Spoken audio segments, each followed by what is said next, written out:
Behind the cracked face of the old Willow Creek schoolhouse clock, someone had hidden 31 names. Not money, not a love letter, not a harmless keepsake from a teacher who missed the past. 31 names were folded behind the glass, pressed against the dead gears of a clock stopped at 3:17. For 41 years, nobody in Mercer Hollow cared enough to open it. They only cared when Marion Bell refused to hand over the key. She had once been the kind of teacher who knew which children came to school hungry and which ones pretended not to need help. Now she was 68, widowed, limping slightly, and standing between the schoolhouse and a demolition crew hired by the same board that wanted the building gone by Monday. Victor Hanley called it emotional obstruction. The crowd outside the chain-link fence gave him polite laughter. Parents wanted the new sports center. Contractors wanted the parking lot. Marion's own daughter wanted her mother to stop fighting for a building that could not love her back. But Marion was not looking at the roof, the porch, or the broken windows. She was looking at the clock. Her father, a janitor who had swept those floors until the night he died, had once told her, "If they ever come for the school, take down the clock first." Marion thought he meant memory. She was wrong. He meant evidence. And once that clock opened, Mercer Hollow would have to ask why 31 children had vanished from its own history. Stay with Marion Bell for this story. Some towns do not bury their secrets in graveyards. They hide them behind cracked glass, old walls, and things everyone calls worthless. And sometimes, the person mocked as sentimental is the only one still brave enough to remember. The public meeting was held in the Mercer Hollow Gymnasium, beneath banners that remembered championship years better than the town remembered certain children. Marion Bell sat in the second row with her purse in her lap and the brass key pressed between her gloved fingers. She had chosen the aisle because her hip hurt when she stood too quickly. Beside her, Claire kept looking from the crowd to her mother's face, silently begging her not to make the night worse. At the front, the school board sat behind microphones and printed agendas. Victor Hanley tapped his papers into a neat stack. He was 52, polished, careful, and smooth in the way of men who knew how to sound concerned while taking something away. His father's portrait still hung in the district office, praised every Founder's Day for bringing modern accountability to Mercer Hollow schools. Item 6, Victor said. Final authorization for demolition of the former Willow Creek Schoolhouse and approval of site preparation for the Mercer Youth Athletic Complex parking expansion. A satisfied murmur moved through the room. Parents wanted safer parking. Coaches wanted room for buses. Contractors wanted signatures. Nobody wanted one old building with warped floorboards, a sagging porch, and a dead clock. Victor continued. The building has failed inspection twice. It presents mold exposure, structural instability, unauthorized access risk, and unnecessary liability to the district. He did not look at Marion when he said liability. He did not have to. Everyone else did. Claire leaned close. "Mom, please, let this pass. We can get whatever pictures you want afterward." Marion kept her fingers around the key. Board member Elaine Croft raised a hand. Mrs. Bell submitted another written objection this morning. Victor smiled with practiced patience. "Yes, Mrs. Bell has expressed sentimental concerns." A few people chuckled. Not loudly. Just enough to place Marion among widows, retired teachers, and old women who kept saying children long after those children became taxpayers. Marion stood. The chair legs scraped behind her. "I am not asking you to save the building tonight," she said. That surprised them. Even Claire turned. Victor folded his hands. "Then what are you asking?" Marion swallowed. Her voice was quiet, but the microphone carried it farther than she expected. "I want 48 hours to remove the clock from room 2. Someone in the back laughed. "The clock?" a man said. "The broken one?" another voice added. Victor tilted his head. "Mrs. Bell, the district cannot delay a legally approved demolition for a decorative item. It is not decorative. Does it work?" Marion did not answer. Victor looked around the room as if her silence had proved his point. "That clock has been dead since before half this room was born." More laughter. Claire shut her eyes. A contractor near the wall muttered, "I can pull it down with a crowbar in 10 seconds. Marion heard him. She also heard her father's voice, rough from dust and winter coughing. Take down the clock first. Not save the school. Not fight the board. Not protect the chalkboards, the coat hooks, or the little sink where children once washed paint from their fingers. The clock. Victor's tone cooled. Progress cannot be held hostage by personal grief. Claire whispered, "Mom, sit down." Marian looked at her daughter. She saw embarrassment there, but fear too. Claire was thinking of legal bills, gossip, Marian's leaking roof, and the unpaid dental estimate folded at home. Marian understood all of it. That was what made standing harder. "I will not stop your vote," Marian said. "Give me 48 hours." The board attorney leaned toward his microphone. For clarification, any object affixed to district property remains district property. Removal without authorization may constitute damage or theft. The word theft moved through the gym like a cold draft.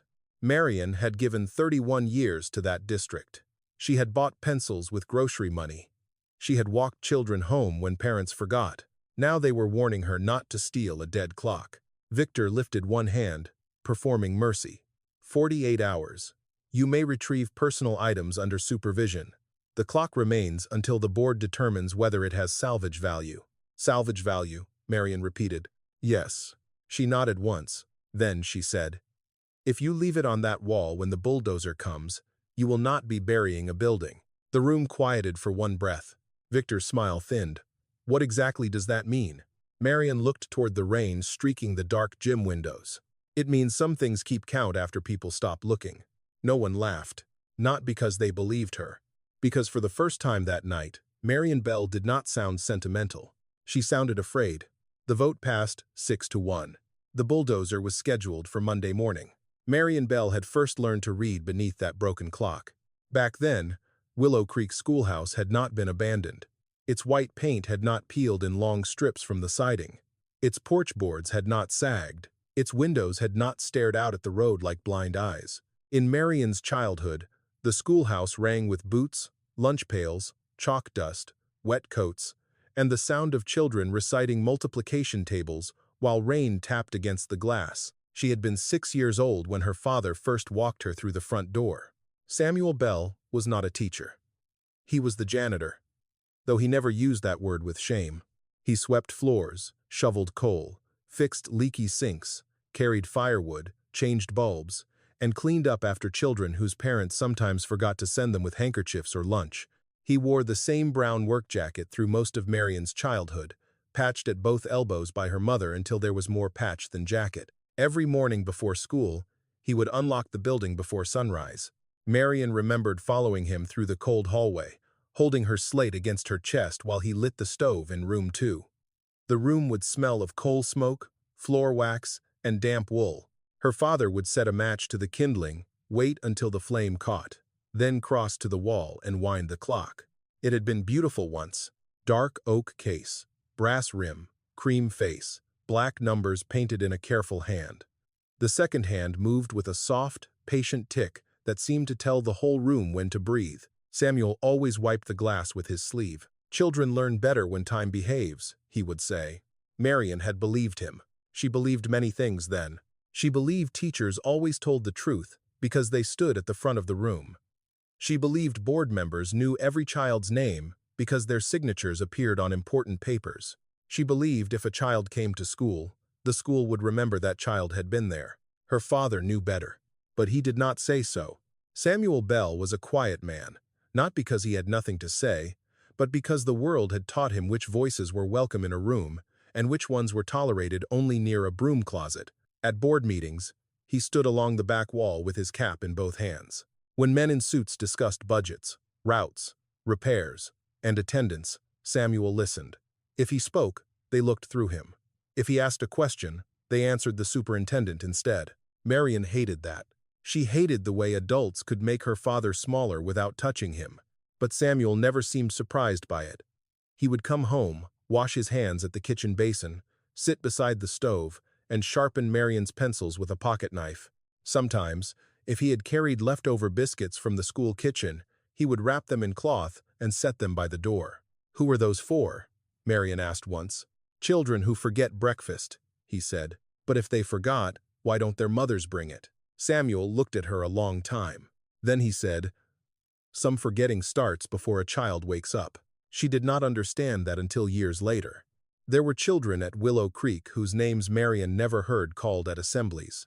Children who came late because their fathers had to move cattle before dawn. Children who wore boots too big for them because an older brother had outgrown them first. Children from farm labor cabins along the creek road, from rented rooms behind the feed store, from families who came for harvest and stayed because leaving cost more than staying.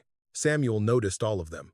He noticed when a boy named Tommy Griggs stopped raising his hand because other children laughed at his reading.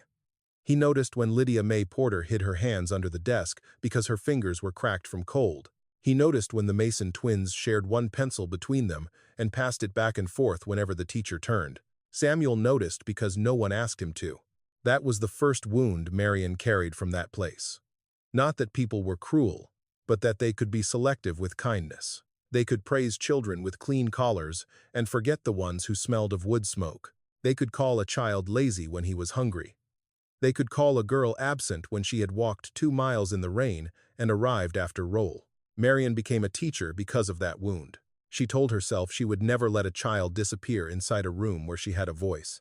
For 26 years, she taught at Willow Creek and later at Mercer Elementary, after consolidation closed the old schoolhouse. She learned which children needed extra time, which ones lied about having eaten, which ones smiled too brightly when they were ashamed. She kept crackers in her desk. She kept mittens in a cardboard box near the radiator. She wrote notes in the margins of lesson plans so she would remember more than grades. Samuel lived long enough to see her first classroom. On her first day as a teacher, he arrived before sunrise, the way he always had. He did not say much. He only swept the floor twice, adjusted the blinds, and stood beneath the clock in room 2, looking up at it. By then, the clock had already stopped. Its hands froze at 3:17 on an October afternoon in 1983, and no repairman ever managed to make it run properly again. The board said replacing it was cheaper than fixing it, but Samuel would not let them throw it away. He tightened the screws, polished the glass, and kept it on the wall long after the district stopped caring whether it told time. "Why keep a clock that doesn't work?" Marion asked him. Samuel did not look away from the face. "Some things stop moving because they're holding still for a reason." Marion laughed then. She was young enough to think grief made old men poetic. She was wrong. The year before Samuel died, his cough worsened. Coal dust and winter damp had settled deep in him. He moved slower, slept in a chair when lying flat stole his breath, and sometimes forgot why he had walked into a room. But he never forgot the schoolhouse. One evening, after Marion's mother had passed, and the house had gone quiet in that permanent way widows and daughters both recognize, Samuel called Marion to his kitchen table. A brass key lay between them. It was the old schoolhouse key, worn smooth where his thumb had rubbed it for years. "If they ever come for the school," he said, "take down the clock first." Marion smiled sadly, thinking he was frightened of losing his last connection to a life of work nobody had thanked him for. "I will, Daddy," she said. "No," he whispered. His hand closed around hers with surprising strength. "Not for me." She waited for him to explain. He tried. His mouth moved once, but the cough came hard and deep, folding him over until she reached for the glass of water beside his chair. After that, his strength failed faster than either of them admitted. Within 3 weeks, Samuel Bell was gone. Marion buried him on a hill behind Mercer Baptist, beside her mother, under a stone that read, "Samuel Bell, keeper of Willow Creek School, beloved father." At the funeral, Victor Hanley's father shook Marion's hand and said, "Your daddy was a loyal man." The sentence was meant as comfort. It had never felt like comfort. For 41 years, Marion kept the brass key in the top drawer of her sewing table. She took it out on the anniversaries of Samuel's death. Sometimes she drove past the old schoolhouse and watched weeds climb the steps. She told herself her promise was sentimental. A daughter's promise. A harmless one. Then the demolition notice came, and Marion understood, too late, that her father had not left her a memory. He had left her a responsibility. The next morning, Marion Bell returned to Willow Creek Schoolhouse with a district employee watching from the doorway and her daughter walking 3 steps behind her. The rain had stopped, but the world still looked wet. Leaves clung to the schoolhouse steps in brown layers. The demolition notice on the front door had softened at the corners, its black letters bleeding slightly where water had touched them. Marion unlocked the door with Samuel's brass key, and for one moment the old lock resisted, as if the building itself had been holding its breath. Then it turned. The door opened into a smell Marion had not forgotten. Dust, damp wood, chalk, mouse droppings. Old paper. Cold air trapped in walls that had once held children's voices. "Mom," Claire said softly, "please don't make this harder than it has to be." Marion did not answer. Not because she wanted to hurt her daughter, but because every room inside that schoolhouse seemed to be listening. A young district maintenance assistant named Peter Dodd stood near the entrance with a clipboard. He looked uncomfortable, as if he had been sent to supervise his grandmother. "Mrs. Bell, I was told you can collect personal belongings only," he said. "Anything attached to the building has to stay." Marion nodded. "I understand," but she kept walking. Room 2 was at the end of the left hallway. The door stuck at the bottom, scraping across swollen boards. When Marion pushed it open, weak morning light fell through 3 cracked windows and spread across the floor in pale rectangles. The desks had been stacked along the wall years ago. A globe with half the Pacific rubbed away sat on a shelf. The chalkboard still carried a faint line from some final lesson no one had bothered to erase. And above it, higher than Marion remembered, hung the clock. It looked smaller now. That startled her. In memory, the clock had ruled the room. It had told children when to read, when to stand, when to eat, when to go home. Its tick had once filled quiet spaces between lessons. Its hands had moved with authority. Now it was only an old wooden case with a cracked face and tarnished brass. The hands still pointed to 317. Claire stepped beside her and folded her arms. "That's it?" she asked. Marion glanced at her. Claire heard the sharpness in her own voice and softened. "I'm sorry. I just mean, that's what all this is about?" Marion looked back at the clock. "That is what your grandfather told me to take down." Grandpa was sick when he said that. He knew what he was saying. "Did he?" Claire asked. "Or did he know you would spend the rest of your life turning one sentence into a duty?" The words hurt because they were not cruel. They were frightened. Marion reached for the teacher's desk and steadied herself. Claire's eyes filled with regret. "Mom, I don't want them laughing at you. I don't want Victor Hanley dragging you into court over a clock that doesn't even work." Marion almost said what she had said too many times already. "I promised my father." But that would only make Claire hear grief. So Marion said something else. "Your grandfather cleaned this room every day for 39 years. He knew which window stuck, which floorboard dipped, which child hid lunch in a coat pocket to take home to a younger brother. If he told me to take down one thing, not the photograph, not the bell rope, not the teacher's register, this clock, then I need to know why." Claire looked away first. Peter cleared his throat from the hall. "Mrs. Bell, I can't let you remove it." "I know," Marion said. She crossed the room anyway. Beneath the clock, the wall was stained in a dark square where years of coal, smoke, and dust had framed the case. Marion pulled a chair under it. Claire immediately reached for her arm. "No, let me." For a second, mother and daughter simply looked at each other. Then Marion stepped aside. Claire climbed onto the chair. Up close, the clock looked worse than it had from the floor. The brass rim had greened at the edges. A hairline crack crossed the number 7. Someone had tried to wipe the glass long ago and left a permanent smear near the center. Claire touched the side of the case. "It's loose," she said. Marion's breath caught. "How loose?" Claire tested it carefully. "The top moves a little, the bottom doesn't." Peter stepped into the room. "Please don't pull on that." "I'm not," Claire said, though she had already begun to examine the wall bracket. Marion moved closer. That was when she saw the first strange thing. The screws holding the lower bracket were not like the ones on top.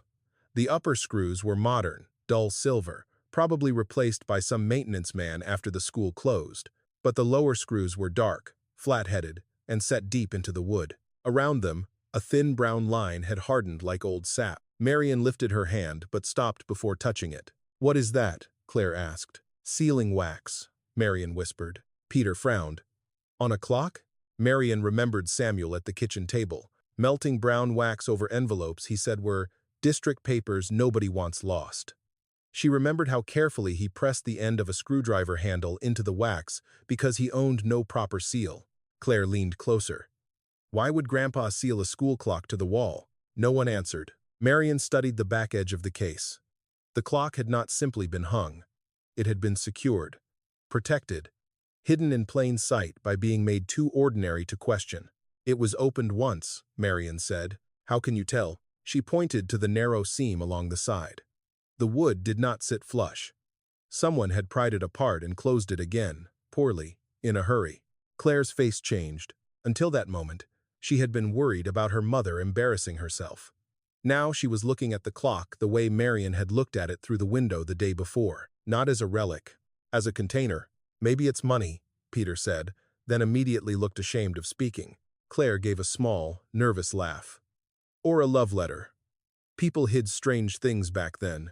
Marion did not smile. Claire lowered her voice. Mom, what if it's something about Grandpa? The fear between them shifted shape. That was the thought neither woman wanted to hold. Samuel Bell had been kind. Samuel Bell had carried biscuits to hungry children. Samuel Bell had polished a broken clock no one valued.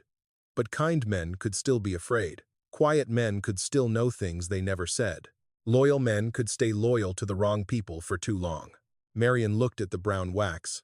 For the first time since the meeting, she wondered if taking down the clock might not protect her father's memory. It might break it open. Peter checked his watch. Mrs. Bell, I have to report anything removed or damaged. Marion nodded slowly. Then report this, she said. The district has a sealed object attached to the wall of room 2, and I am requesting formal permission to have it examined before demolition. Peter hesitated. That may take longer than 48 hours. I know. Mr. Hanley won't like it. Marion looked up at the clock again. The hands remained at 3:17. No, she said. I don't imagine he will. Claire stepped down from the chair, but as she did, her sleeve brushed dust from the lower edge of the wooden case. Something pale showed beneath the grime. Marion reached into her purse for a handkerchief and wiped gently. 3 words emerged, scratched into the wood so shallowly they could have been mistaken for damage. Room 2. Below that, in smaller letters. Count them. Claire stopped breathing for a moment. Peter took one step back, and Marion understood that whatever her father had hidden inside that clock, it had never belonged to him alone. It belonged to a number no one had finished saying. And before the clock could be opened, the town would first try to take it away. By noon, Marion Bell had filed the request exactly as Peter Dodd told her to. She wrote it in blue ink on a district form that had too little space for anything honest. Under reason for request, she did not write memory. She did not write promise. She did not write my father's last unfinished sentence. She wrote, sealed object attached to room 2 clock requires examination before demolition. At 3 o'clock, the district office called to say her request had been received. At 4:30, they called again to say it had been forwarded to the board attorney. At 6, Victor Hanley appeared on the local evening bulletin with the athletic director beside him, telling Mercer Hollow that no unsafe structure would be allowed to delay a project for which families had waited long enough.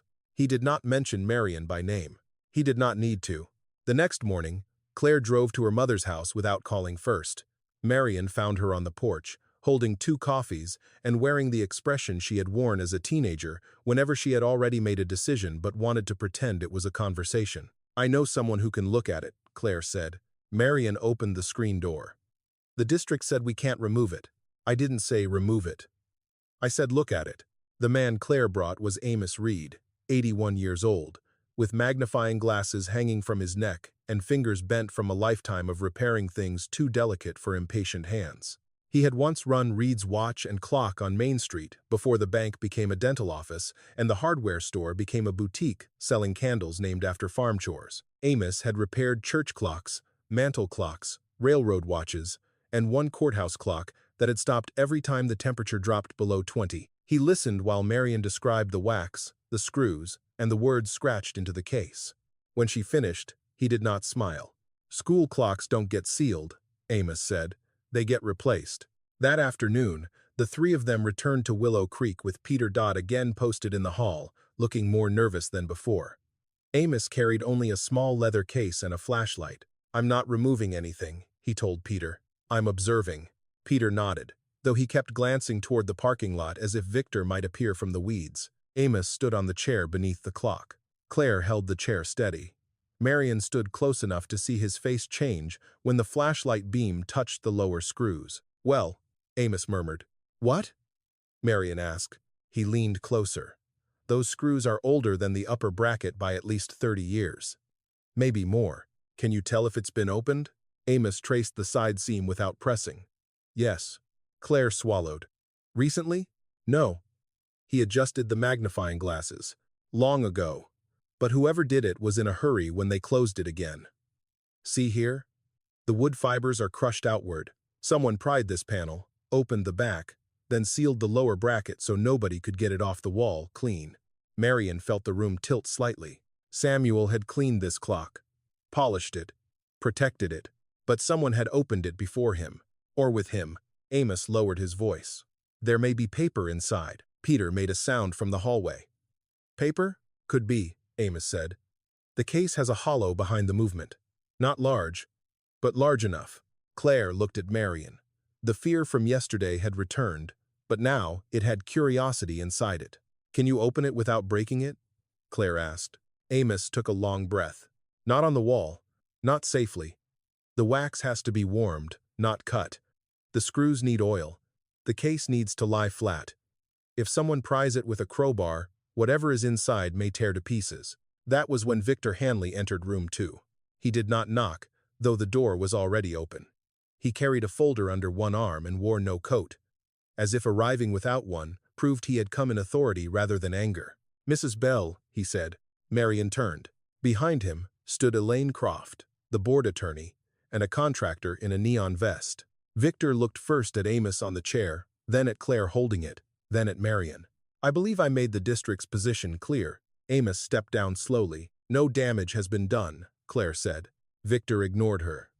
An unauthorized examination of district property inside a restricted building is not cooperation. Marian kept her voice calm. It is a sealed clock with writing on the case. It is an old clock in a condemned classroom. The words say, "Count them." Victor's face did not change, but his eyes sharpened. Old buildings collect childish vandalism. My father was not childish. No one said he was. You implied it. Victor opened the folder. Samuel Bell was a loyal district employee. I would hate to see his name dragged into an unnecessary dispute because his daughter has mistaken grief for evidence. There it was. Not laughter this time, something colder. A warning wrapped in respect. Claire stepped forward.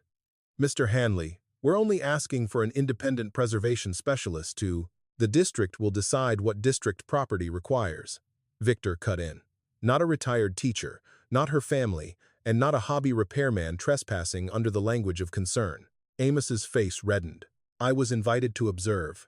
You were invited by someone without authority. For the first time, Marian saw how the room had changed.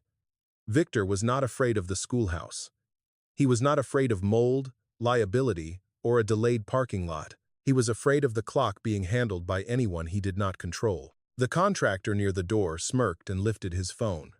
Later, Marian would learn that someone had posted a photograph of her standing under the clock with the caption, "Clock lady thinks time stopped for everybody else too." By supper, the post had been shared across half of Mercer Hollow. Some comments were cruel. Some were worse because they sounded reasonable. She needs help. Let the kids have their sports center. Old teachers think every dusty thing is sacred. If there was anything important in that building, somebody would have found it by now. Claire saw the comments first and tried to hide them. Marian saw anyway.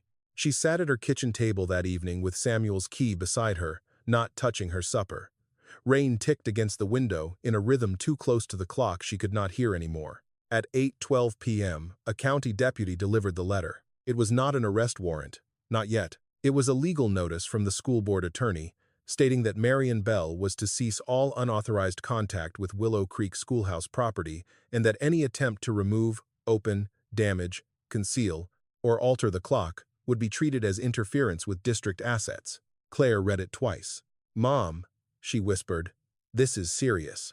Marian looked at the words district assets. For 2 days, she had been thinking like a daughter protecting a promise, a daughter trying to understand her father, a daughter afraid that opening the clock might stain the memory of the man who had raised her. But the letter changed something. If the clock was only trash, why threaten her over it? If it was only a dead object, why move so fast?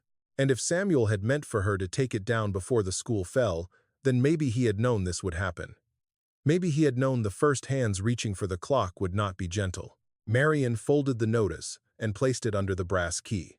Then she said, "Tomorrow, we find a way to save what's inside before they call it damaged." Claire did not argue this time. Outside, the schoolhouse sat dark beyond the wet fields.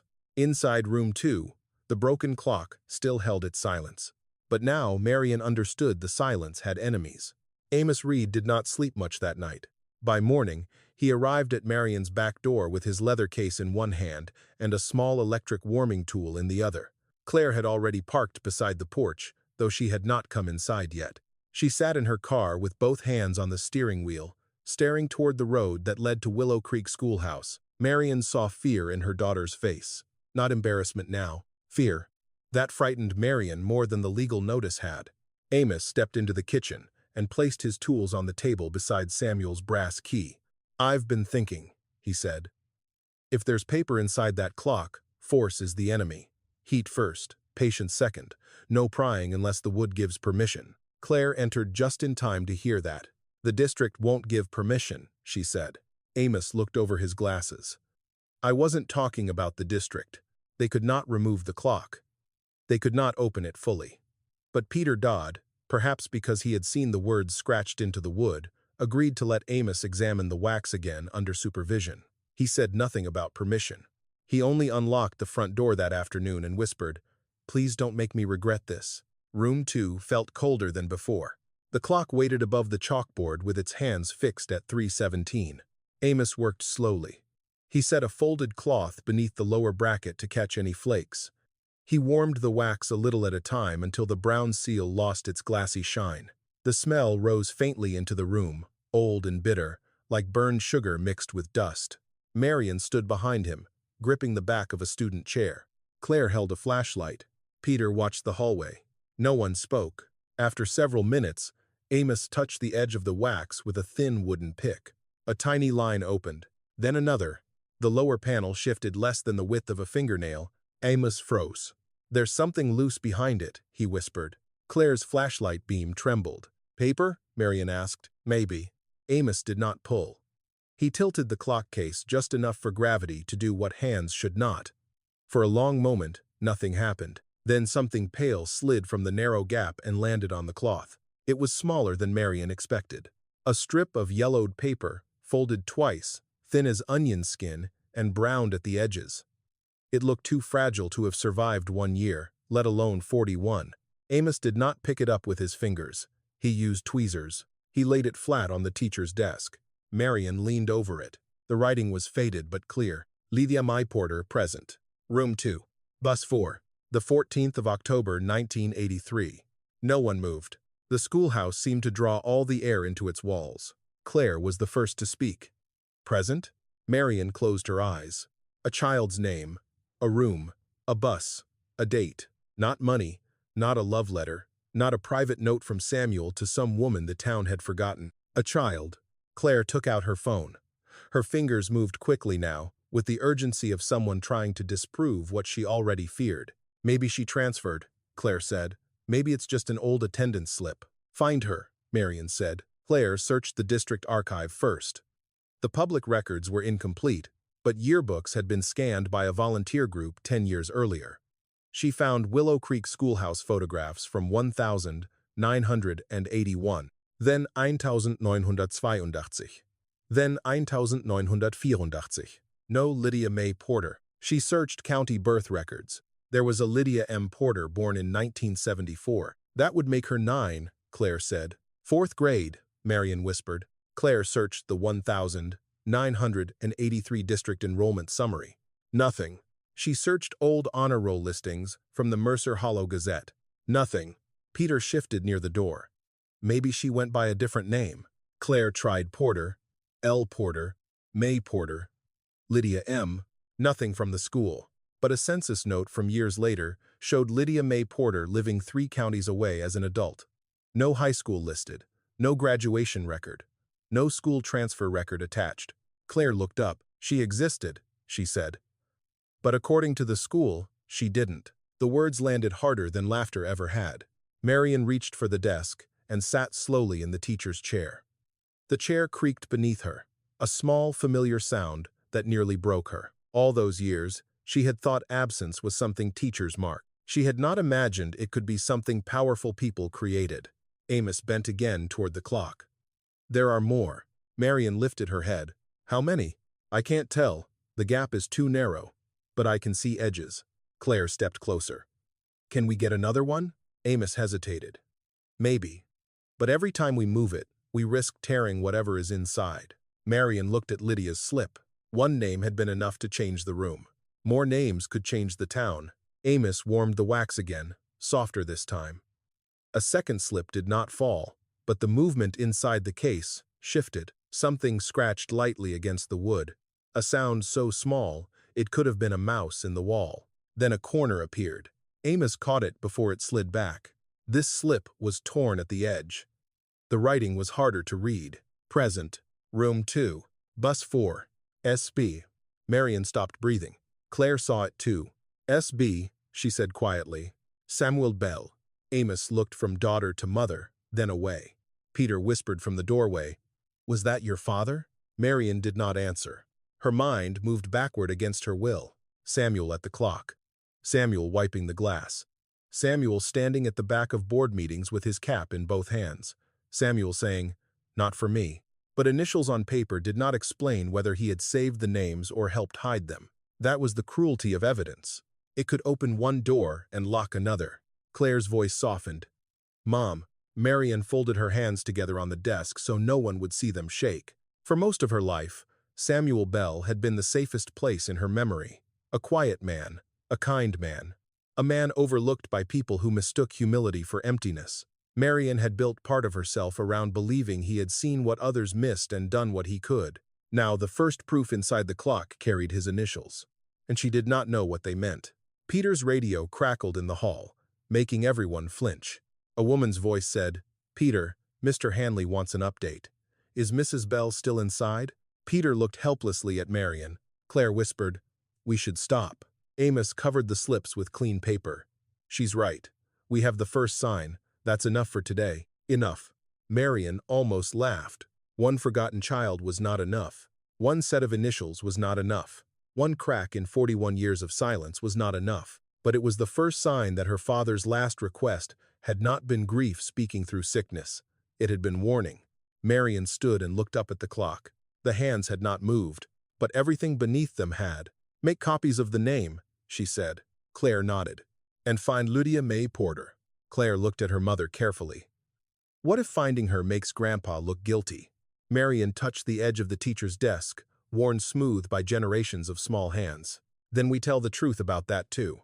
Her voice did not break, but something inside her did. And as they left room 2, with the first name hidden inside Claire's notebook, Marian understood the next part would hurt worse than being mocked. The town might not be the only one that had failed those children. Her father might have failed them first.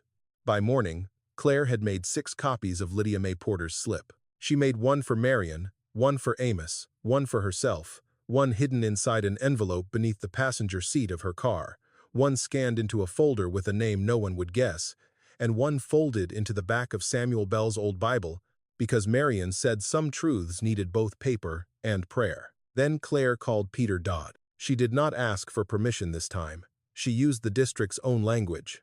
"If that clock is district property," she told him, "and there is fragile paper inside it, then leaving it on a condemned wall creates risk of evidence damage." Peter was silent for so long, Claire thought he had hung up. Finally, he said, "I can document condition concerns. I can't authorize removal. Then document what happens if the bulldozer breaks it." That did it.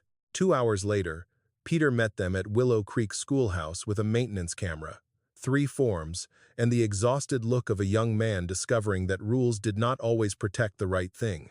He photographed the clock from every angle. He photographed the wax, the lower screws, the phrase "Room 2. Count them, and the tiny gap where Lydia's slip had fallen free. He made Marian sign a temporary preservation receipt. He made Amos sign as an outside observer. He made Claire sign as witness. Then, with hands that shook despite his youth, Peter helped Amos lift the clock down from the wall. For the first time in 41 years, Room 2 stood without it. The pale square it left behind looked like a missing tooth. They carried the clock to Amos Reed's back workshop, not to Marian's house. Amos said his bench had better light, better tools, and fewer memories. The clock lay face down on a clean white cloth. Marian sat in the corner with Samuel's key in both hands. Claire stood beside the bench, phone ready to photograph every step. Amos worked like a man handling a bird with a broken wing. He softened the wax, drop by drop. He oiled the screws, waited, then turned each one only as far as it wanted to go. He did not curse when the first screw resisted. He simply waited longer. At last, the lower bracket came free. The back panel loosened. Something inside shifted. Amos looked at Marion. "Once I open this, I can't promise what it changes." Marion thought of Samuel's stone on the hill. Keeper of Willow Creek School, she wondered if a person could keep something and still fail it. "Open it," she said. Amos lifted the panel. 31 slips of paper slid out in a soft, dry whisper. Not all at once. Not dramatically. They came like leaves shaken from a book. Some were folded, some curled at the edges. Some had browned so badly that the ink had faded to gray. One tore slightly as it landed, and Claire made a sound as if the paper itself had been hurt. Nobody spoke while Amos arranged them. Each slip had a name. Each slip had room 2. Most had bus 4. All had dates from October 1983. Marion read the first 5 aloud, because silence felt worse. Lydia Mae Porter, Tommy Griggs, Anna Lou Mason, Ben Mason, Josephine Clay. Her voice stopped on the 6th.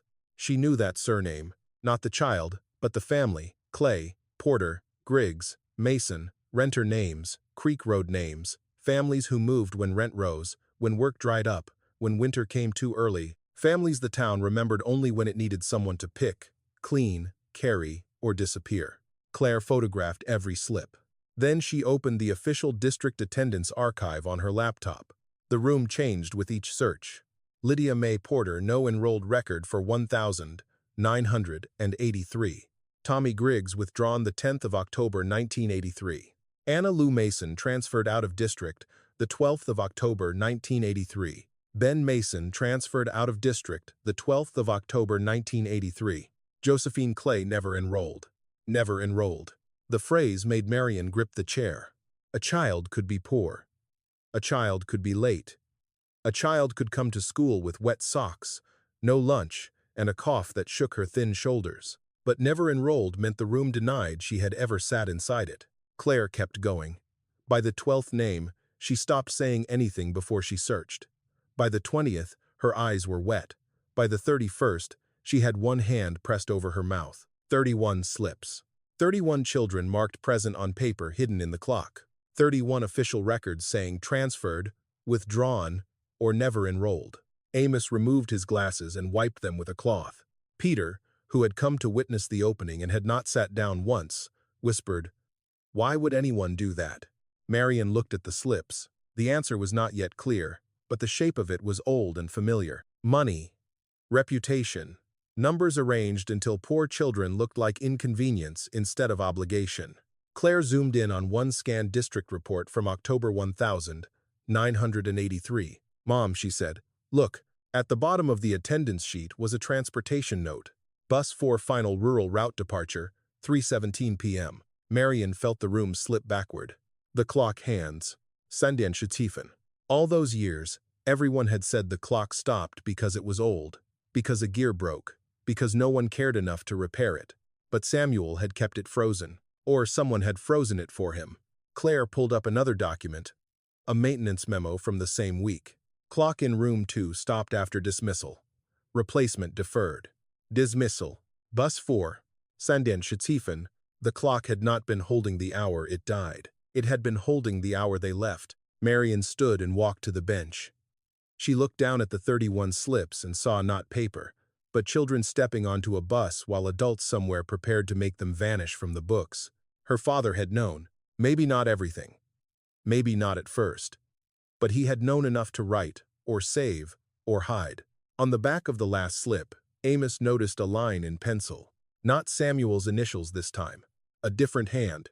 Move records before audit. Claire photographed it. Peter backed away from the bench. "I have to report this." "Yes," Marion said. "You do." Within an hour, Victor Hanley called. He did not ask what they had found. That told Marion enough. He said the clock had been removed under false pretenses. He said all materials inside it belonged to the district.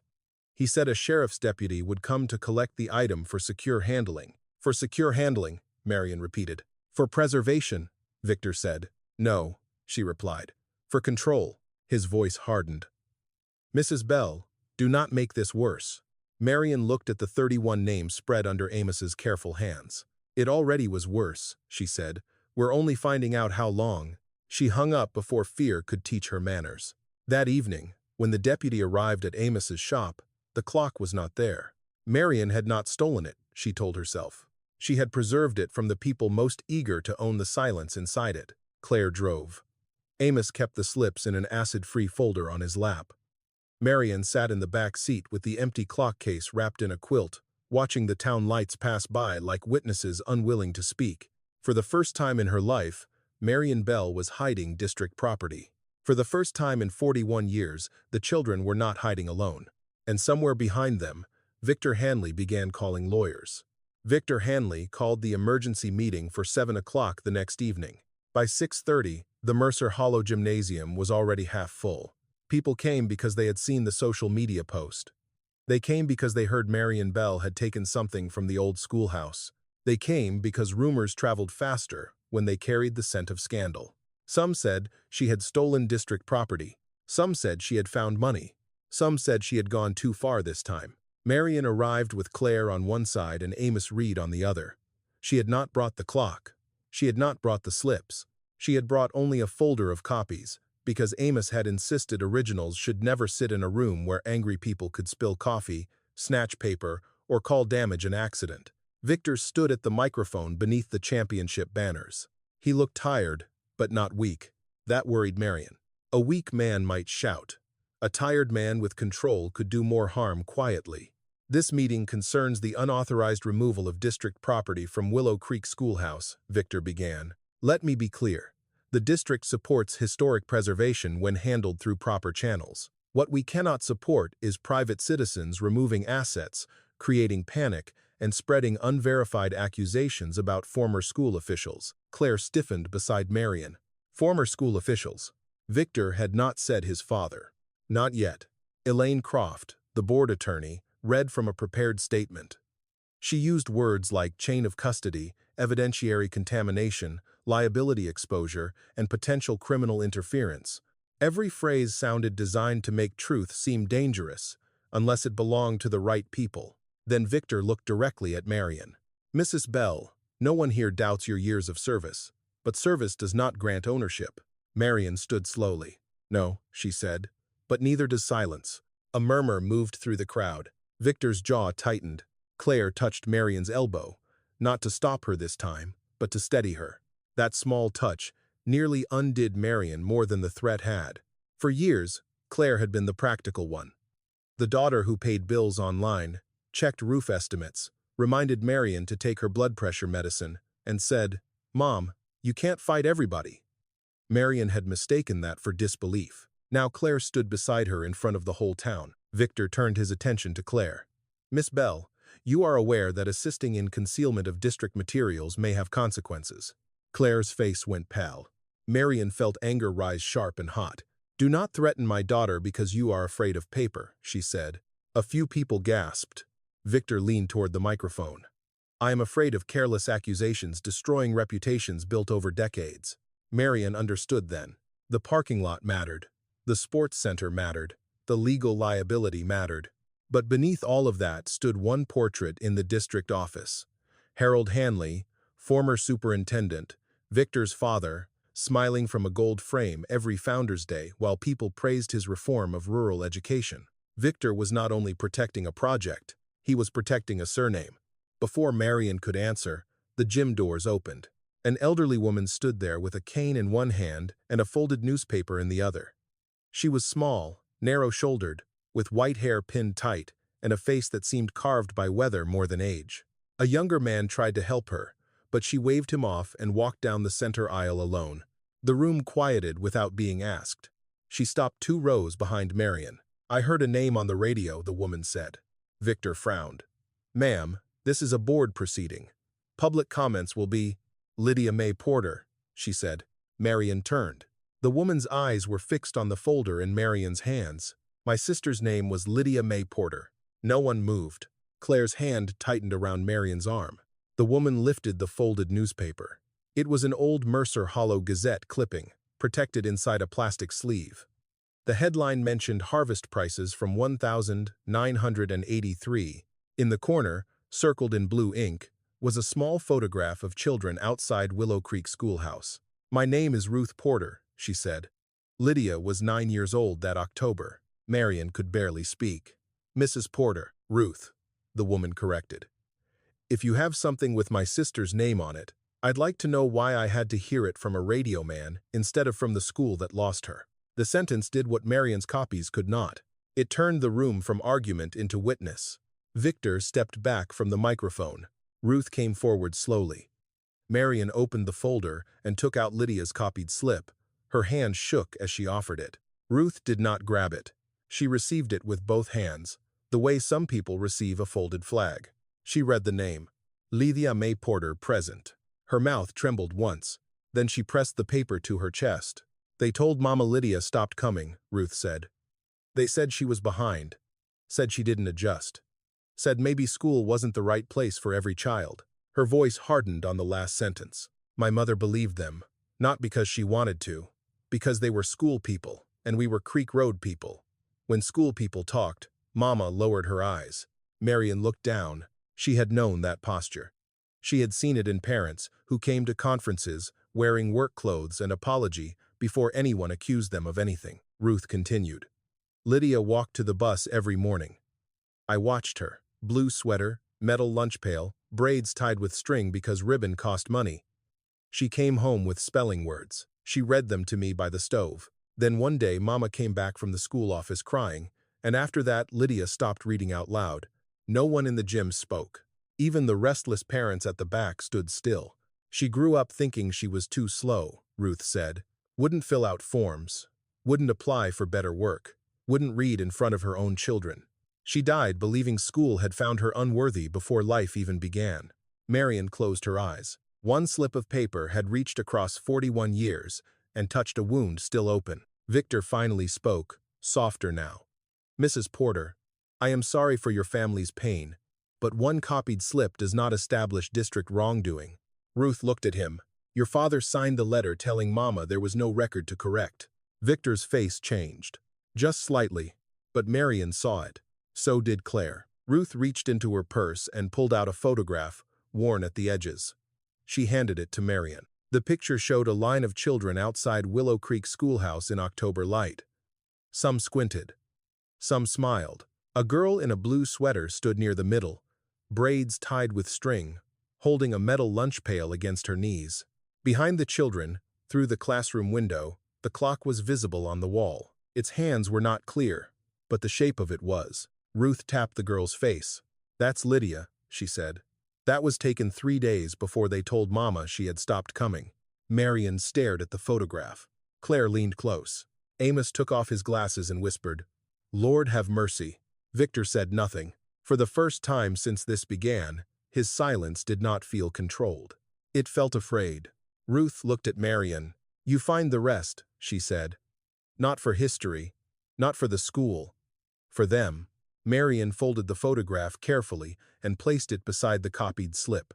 The 31 names were no longer hidden paper inside a clock. They were sisters, brothers, children with lunch pails, cold fingers, spelling words, and mothers who had been taught to lower their eyes.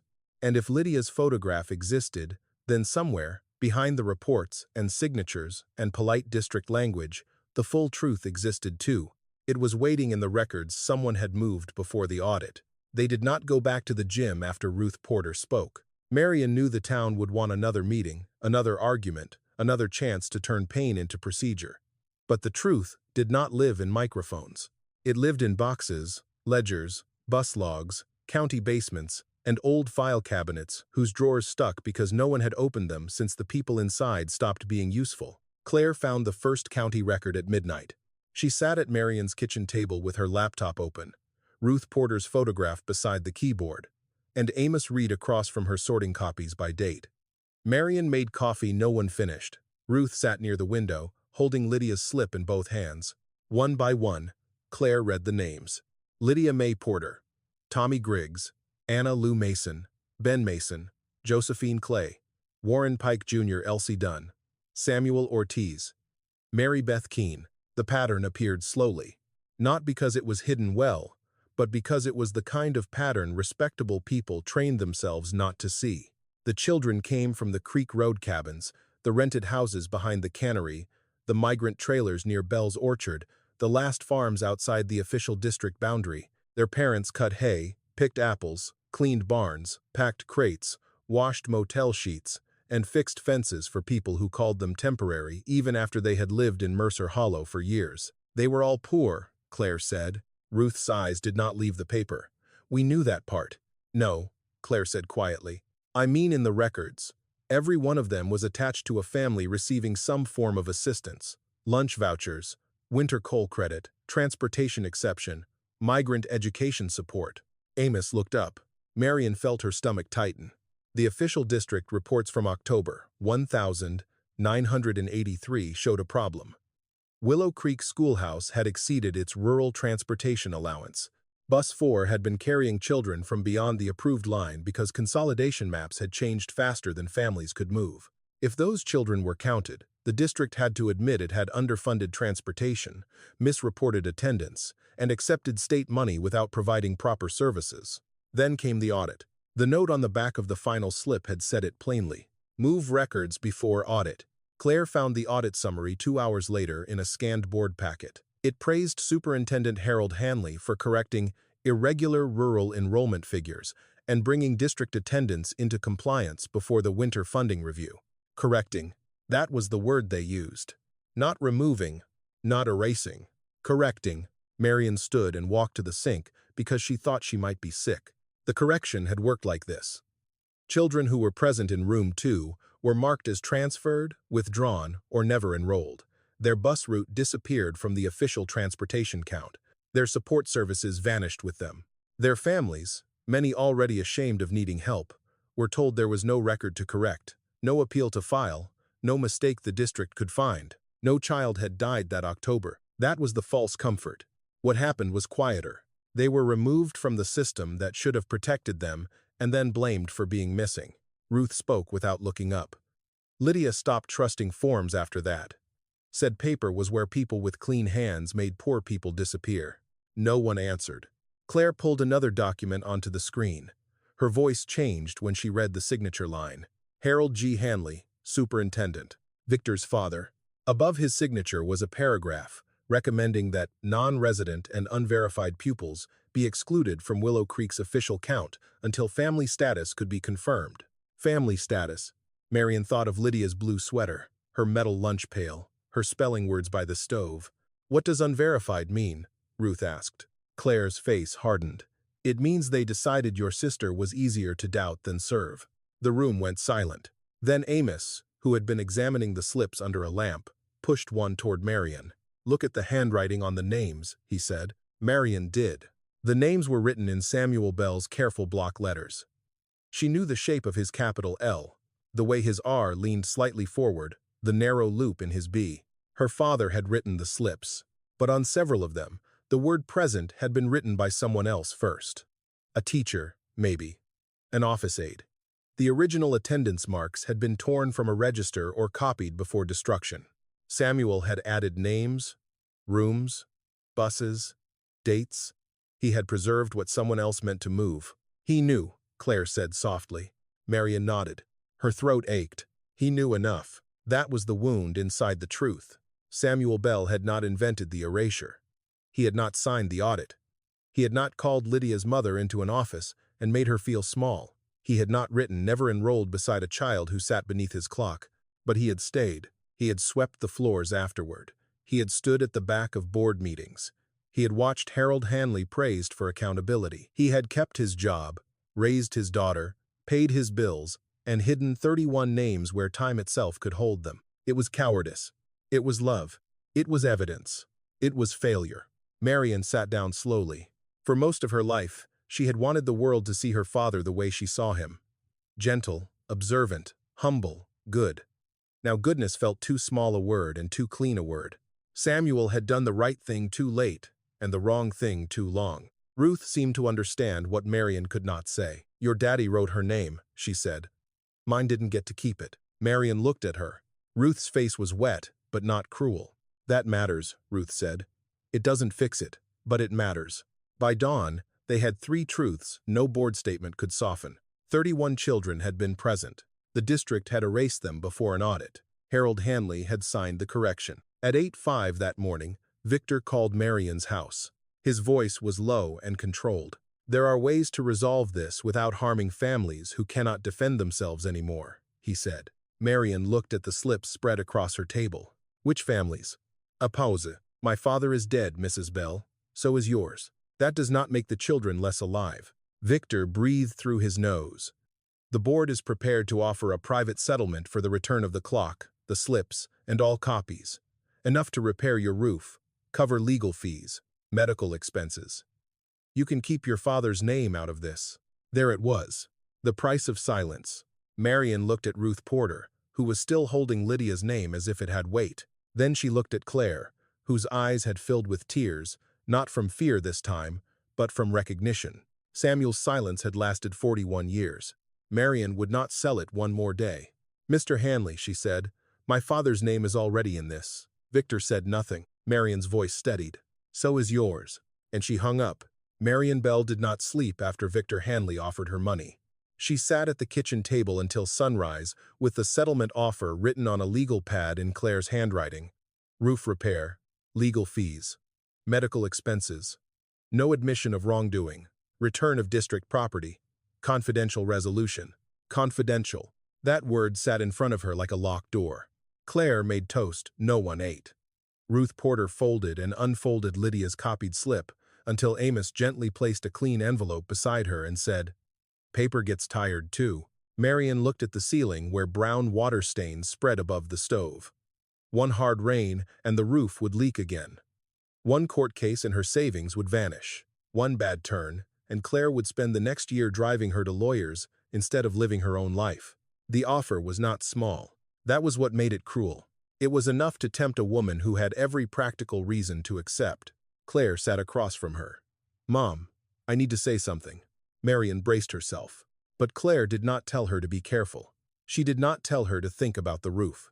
She did not say the town would talk. She slid her phone across the table. On the screen was a scanned copy of every slip, every county record, every photograph, every audit note they had found. I made backups, Claire said. More than 6. If they take the clock, they don't take the truth. Marion's eyes filled. Claire looked down, embarrassed by her own courage. I was scared of them laughing at you, she said. Then I realized I was helping them do it. Marion reached across the table and took her daughter's hand. By noon, Mercer Hollow knew there would be another meeting. This one was not called by Victor. It was called by the people. They gathered outside Willow Creek Schoolhouse because the gymnasium suddenly felt too polished for what had happened. Parents came.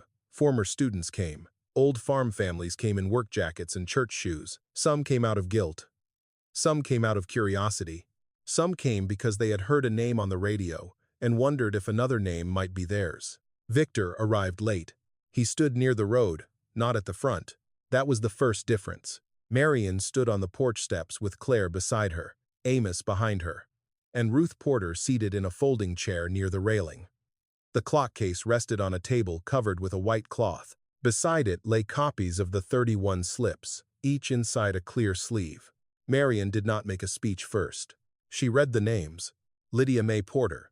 The crowd stayed still. Tommy Griggs, a man near the back, removed his cap. Anna Lou Mason. Ben Mason. Josephine Clay. Warren Pike Jr., Elsie Dunn, Samuel Ortiz, Mary Beth Keene. Name after name moved into the cold afternoon air. Some people recognized surnames. Some looked at one another as if realizing the past had been standing next to them in grocery lines for years. One woman began crying when Marion read Clay, though Marion did not know whether from memory or shame. By the 21st name, Victor had lowered his head. By the 31st, no one clapped. That silence was better. Applause would have made it too easy. Marion placed the list on the table. These children were marked present, she said. The official records marked them transferred, withdrawn, or never enrolled. Their transportation support disappeared. Their families were told there was no record to correct. The audit praised the district for fixing numbers that should never have been fixed. She looked toward Victor. Your father signed those papers. A stir moved through the crowd. Victor looked up slowly. For a moment, Marion thought he would deny it again. She saw the denial gather in his face, old as inheritance. Then Ruth Porter stood with the help of her cane. "My sister died believing she was not school material," Ruth said. "That is what your father's letter did in our house." Victor's mouth tightened. Ruth did not shout. That made it worse. She would not read a recipe out loud. Would not fill a job form without help. Would not come to parent night for her own children because she thought school people could still see what was wrong with her. Victor looked away. "No apology gives that back," Ruth said. "But don't you dare call it paperwork." The words struck harder than accusation. Victor stood there, a man built from a name he had been taught to polish. Marion watched him struggle, not with guilt alone, but with the collapse of a story that had made him important. Harold Hanley had been framed in gold. Harold Hanley had been praised for accountability. Harold Hanley had given Victor a surname that opened doors in Mercer Hollow. Now that same name was written across the silence of 31 children. Victor walked to the table. Elaine Croft tried to stop him, but he lifted one hand. "I cannot speak for every member of the board," he said. His voice was rougher than Marion had ever heard it. "And I cannot repair what my father did." He looked at Ruth. "I am sorry for what happened to your sister." Ruth's face did not soften, but she nodded once. Victor turned to Marion. "The demolition is suspended, effective today, pending independent review." "A murmure rose," he continued, before anyone could turn it into celebration. "The district archive will be transferred to outside custody for investigation. All records related to Willow Creek Schoolhouse, Bus 4, the 1983 audit, and rural enrollment corrections will be preserved."